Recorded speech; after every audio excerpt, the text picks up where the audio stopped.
Good morning, class. As you all know, uh, in my last class, I have already been discussed about uh, insurance claim loss of stock. That will be my penultimate class. I have already mentioned you all. Today, I will start with loss of profit. First of all, I will discuss certain steps and how it is to be done, and what is basically loss of profit in while when we are doing insurance claim, and then we will move on to doing the sum in the coming few classes. I hope I will take three classes. The first class will be on the basis of the discussions and the steps and how it is to be done, and the next two classes will be on the basis of the sums, few sums. Basically, see, if you go through previous years question papers of Calcutta universities, you will see that in insurance claim most of the part came from loss of stock. Loss of profit is, it's a bit tricky, it's a bit lengthy. You have to follow each and every steps very carefully, otherwise it will be very difficult for you to answer the questions in this case. So whenever you feel free that yes, this is the part you need to be do it. If you got the option regarding loss of stock as well as loss of profit, I will always prefer to do loss of stock rather than loss of profit, as I have already mentioned that you have to deal with many of the steps. If you forgot one steps, then loss of profit sums cannot be done properly. Basically, you know that in case of loss of stock, right, that when an organization suffer from an accident during a particular moment, in many cases the accident cripples the organization to such that it is not possible for it to start their business operations immediately after such a disaster. Obviously, that effect may take for a longer period of time. So every organization usually get themselves insured against risk of loss from accident by taking insurance coverage with its property or its valuable assets, and that is the reason why uh, there are another type of policy which ensures that the profit within this type of organization, if they fails to earn or additional loss they suffer due to the post accident period, due to the result of disruption, will be indemnified to the insured. Indemnified means will be covered. This type of insurance policy is known obviously as loss of profit policy. It is one of the tool by which many organizations get themselves insured against the consequence of this type of or such type of accident. So it is also known as the consequential loss policy. This loss of profit happens due to three fundamental causes. One of the main cause is profit that organization fails to earn during the period of disruption. Number two, incurrence of the standing charges irrespective of the activities. And number three, incurrence of additional expenses to overcome such adverse situation. So while dealing this, you have to deal with few terminologies. One is insured. Insured means the term you have to go through is, one is insured. I hope it is not visible, right? Okay. Let's write in a bright pen. Yes, insured. Important terms. What is insured? Insured means the entity which takes the insurance policy. That is what we call as insured. Next is insurer. Who are called the insurer? The insurance company which covers the risk of the insured is called the insurer. Means the insurance company, whoever they cover the risk regarding the insurance, they are called the insurer. Indemnity period. Indemnity period. See, indemnity period basically it's a period during which the normal activities of the business are disrupted. Means we believe that the normal activities cannot take place during this period. It begins with the occurrence of the damage and ends within 12 months thereof. Within 12 months means whenever it starts damaging, or whenever the period starts, and it may extend up to the period of 12 months, but not after that.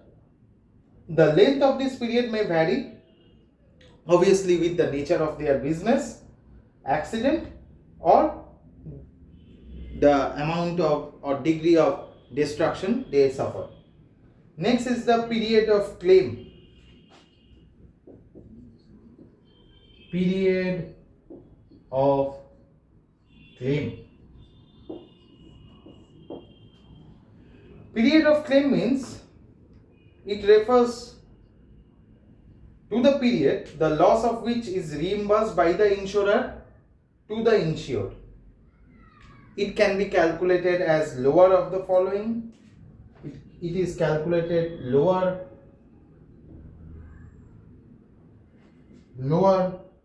of the following. Number 1, indemnity period. Indemnity period as per the policy.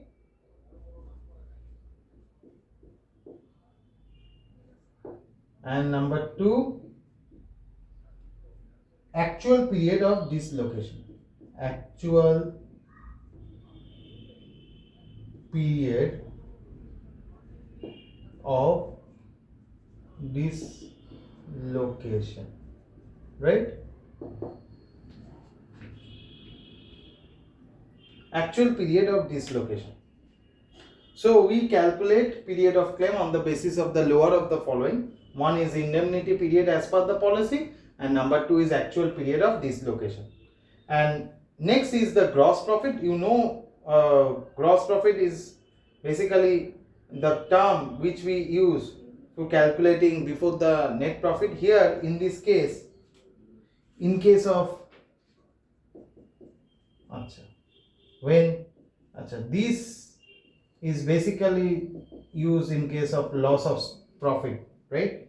In case of existence of net profit, in case of existence of net profit,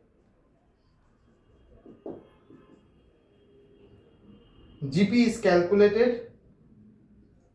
GP means gross profit is equal to insured standing charges plus net profit.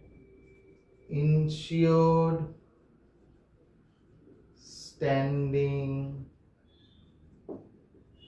charges plus net profit.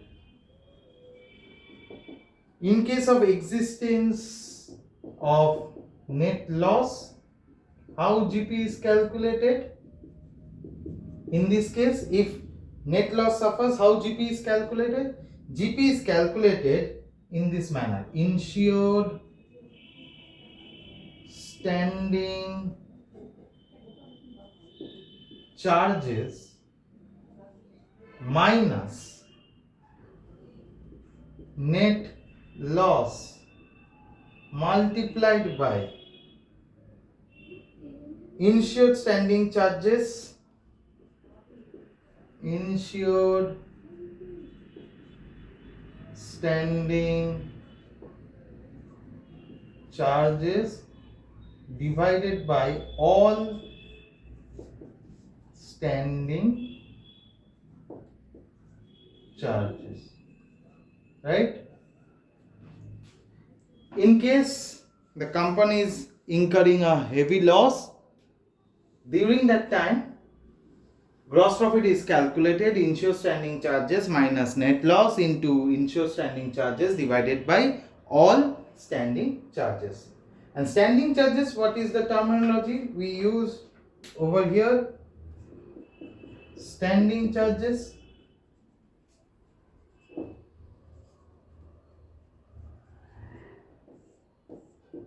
What is the terminology we use over here is standing charges, right? Standing charges is basically fixed expenses which have paid even if there is a reduction in sales. This is the fixed expenses we paid even if there is a reduction in sales, as these expenses are not avoidable and continue to be incurred even with the change in activity level. They are called basically the standing charges. Standing charges are of two types. One is insured standing charges, as you have seen over here. Another one is uninsured standing charges. And the rest of the thing I will be explaining while explaining the steps of doing the insurance claim in case of loss of profit. I hope these are the important terminologies for you. You should know that. Next, coming to the steps, how you will follow the steps while you have to do the sum in case of loss of profit, right? Steps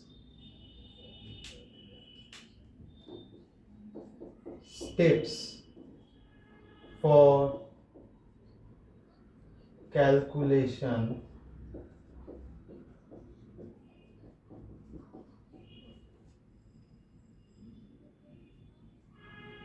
the amount of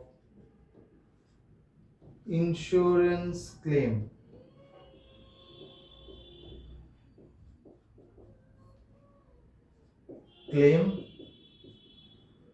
in case of loss of profit.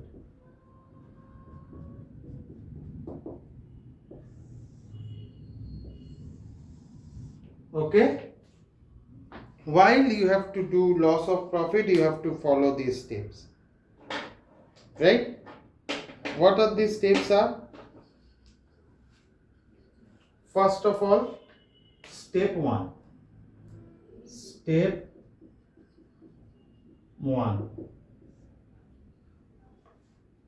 Calculate the GP rate on sales. Calculate the GP rate on sales. How you can calculate that? By applying the formula. Obviously, which formula? GP rate or gross profit rate is equal to net profit plus insured standing charges. Net profit plus insured standing charges whole divided by sales into 100. Whole into 100. The first step is to calculate the GP rate on sales. How you can calculate? Net profit plus insured standing charges by sales into 100.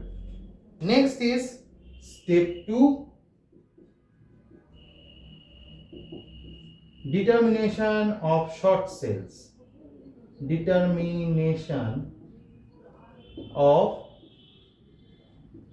short sales. You have to find out the short sales. How? Short sales is equal to standard turnover minus actual turnover. Standard turnover minus actual turnover. One thing you have to keep in mind that standard turnover means the turnover of the previous year corresponding to the period of indemnity after adjustment of the turnover trend. What I have said, standard turnover means the turnover of the previous year corresponding to the period of indemnity after adjustment of the turnover trend, right? This is the second step. From here you can calculate the short sales. Third step, step 3, calculation of GP lost due to short sales. Calculation of GP lost due to short sales.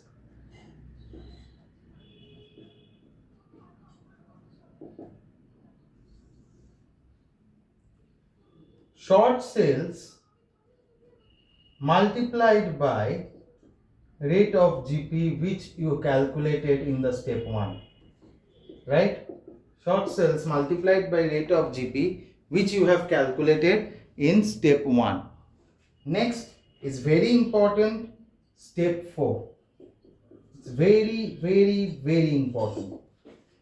This step is actually the crucial step.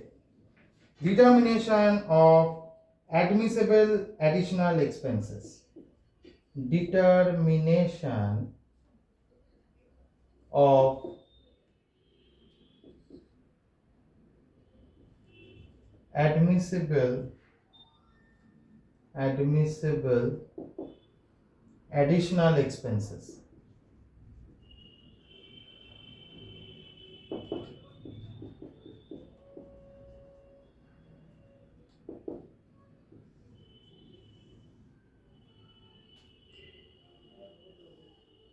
Here you have to find out list of the following.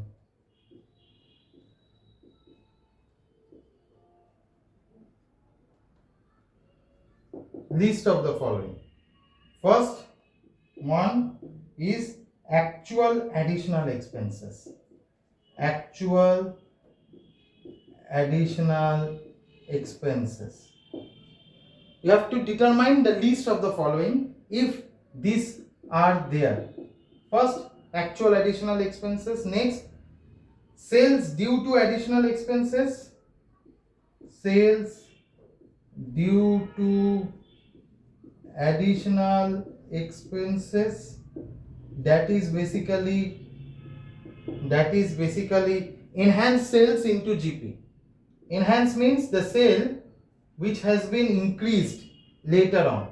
Enhanced sale after the indemnity period multiplied by GP rate or rate of GP, whatever you can write. And number 3 is actual additional expenses. Actual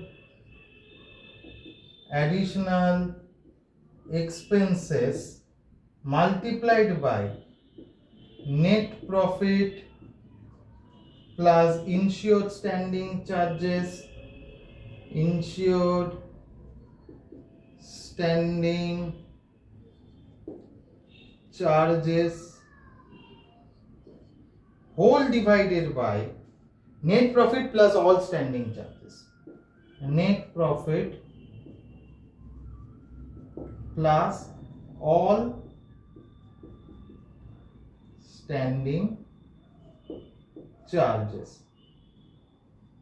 Within these 3, whichever is the least, you have to take it while determining additional admissible expenses. Step 5. Step 5. Calculation of amount of gross claim. Calculation of gross claim.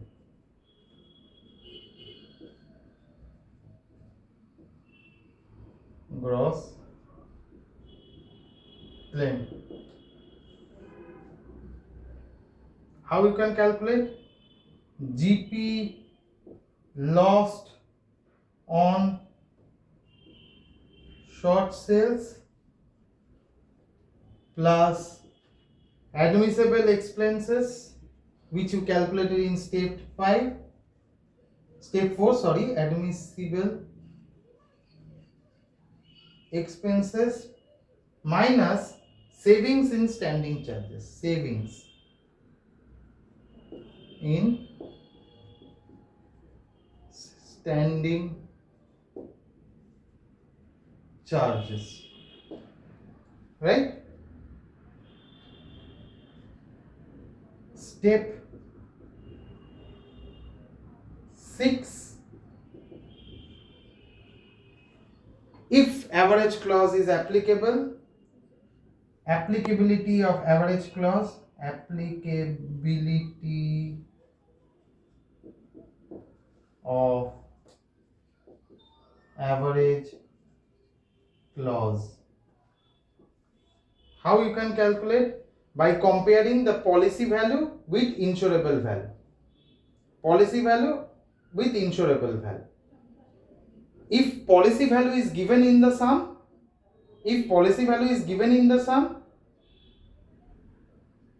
and you need to calculate, suppose policy value given, then insurable value, how you can calculate insurable value? Tell me. Additional turnover, additional annual turnover into GP rate. Additional annual turnover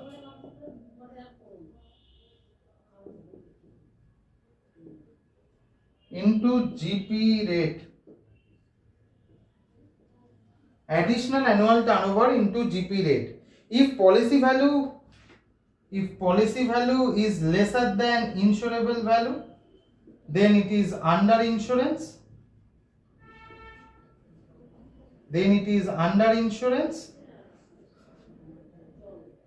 And so average clause applicable. If policy value is lesser than insurable value, then it is under insurance, so average clause applicable. If policy value is greater than equal to insurable value, over insurance, average clause not applicable. Okay? And final step is step 7, which is determination of net claim. Determination of net claim. How you can calculate? Net claim is equal to gross claim into policy value